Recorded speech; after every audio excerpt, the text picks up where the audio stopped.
ఇక మూడోది, ఇక చాలామంది మనోళ్ళు ఎక్కువ మంది ఎట్లుంటారంటే ప్రజాస్వామికవాదులుగా ఉంటారు, ఒక డెమోక్రాట్గా ఉంటారు, కమ్యూనిస్టులుగా ఉంటారు, మార్కిస్టులు ఉంటారు, విప్లవకారులు ఉంటారు, చాలా ఉంటారు. వాళ్ళకు ఒకే ఒకటి ఏముంటుందంటే నరేంద్ర మోడీ గారు బీజేపీ అంటే కొంత కోపం ఉంటుంది. నరేంద్ర మోడీ గారు బీజేపీ అంటే కొంతమంది వర్గాలకు, కొన్ని సెక్షన్లకు కోపం ఉంటుంది. ఇప్పుడు ఆ కోపం ఉన్న వాళ్ళు, గౌరవ నరేంద్ర మోడీ గారి మీద, బీజేపీ మీద కోపం ఉన్న వాళ్ళందరూ కృష్ణమాదిగకు దూరం కావాలంటే ఎట్లా? ఇప్పుడు అందరు కలిసి ఎంఆర్పీ సపోర్ట్ చేస్తుండ్రు. ఆ సపోర్ట్ చేస్తున్న వాళ్ళు డెమోక్రట్స్, వీళ్ళందరూ కమ్యూనిస్టులు, మార్కిస్టులు, సోషల్ మూమెంట్ చేసే వాళ్ళు ఉన్నారు. కాబట్టి ఇప్పుడు ఏం ప్రచారం చేస్తుండ్రు?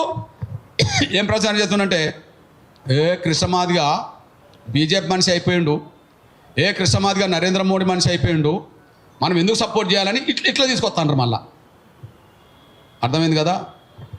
నేను బీజేపీ మనిషినంట, గౌరవ నరేంద్ర మోడీ గారు మనిషినంట. అంటే ఇప్పుడు బీజేపీకి వ్యతిరేకమైన వాళ్ళు నాకు అండగా రావద్దనే కదా, నరేంద్ర మోడీ గారిని ద్వేషించేటోళ్ళు నాకు అండగా రావద్దనేటోళ్ళే కదా. అంటే ఆ దుష్ప్రచారం చేస్తుండ్రు.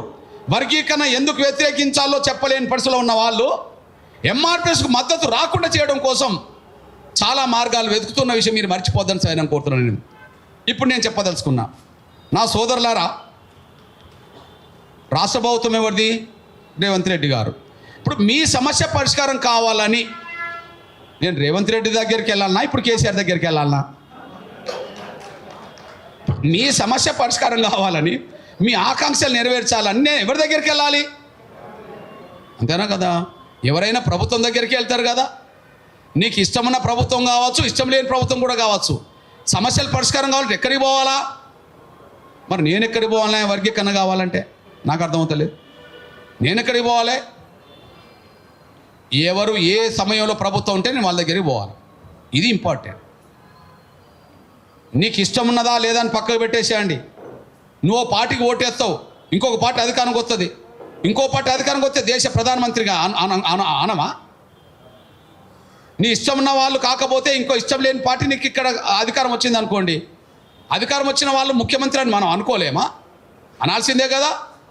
ఇట్లాంటి సమయంలో నరేంద్ర మోడీ గారు కృష్ణమాదిగ గారికి దగ్గర, బీజేపీకి కృష్ణమాదిగ దగ్గర అయిపోయిండు కాబట్టి కృష్ణమాదిగ బీజేపీ మనిషి కాబట్టి మనం సపోర్ట్ చేద్దామని చెప్పి ఇట్లా ప్రచారం చేస్తాండ్రు. మళ్ళా నిజంగా కాంగ్రెస్ వాళ్ళు ఏమనుకుంటారు? ఇక నిజమే కదా, నరేంద్ర మోడీ గారు వచ్చి మీటింగ్లో పాల్గొన్నాడు కదా, పెద్ద ప్రధానమంత్రి కదా, ఈయన కూడా అటే ప్రచారం చేసిండు కదా అనే పద్ధతులు అనేటోళ్ళు ఉంటారా ఉండరా?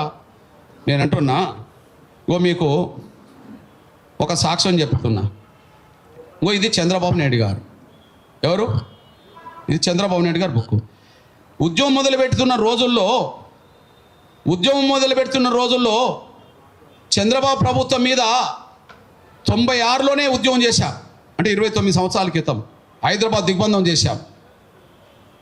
96లోనే హైదరాబాద్ దిగ్బంధం చేశాం. కానీ చంద్రబాబు నాయుడు గారు ముందుకొచ్చి క్రిస్టియన్ వర్గీకరణ చేస్తా, చంద్రబాబు నాయుడు గారు ముందుకొచ్చి క్రిస్టియన్ వర్గీకరణ చేస్తా. చూడండి, ఢిల్లీ వెళ్ళైనా నేను వర్గీకరణ చేస్తా అని చెప్పి సభకు వచ్చి మాట్లాడిన అనుకో, మరి నేనేం చేయాలా? చేస్తా అన్నోడికి నేను కూడా అండగా నిలబడాలి కదా. ఇప్పుడు మీకే ఒకవేళ రేవంత్ రెడ్డి గారు మన మాటిని, మీ ఆవేదన చూసిన తర్వాత మీకు ఉద్యోగాలు ఇచ్చిండు అనుకో, మీలో కొంత కృతజ్ఞత ఉండదానే? నాకు అర్థం కాదు. ఎంతో కొంత చేసిన వాళ్ళ పట్ల ద్వేషం ఉంటుందా, కృతజ్ఞత ఉంటుందా? నేను గట్లనే ఉంటా. చంద్రబాబు నాయుడు గారు ఏబీసీడీ చేస్తా ఉన్నారో చంద్రబాబు అంటారు. పోనీ తెలంగాణ ఉద్యమం నడిపింది ఎవరు? కేసీఆర్ గారు.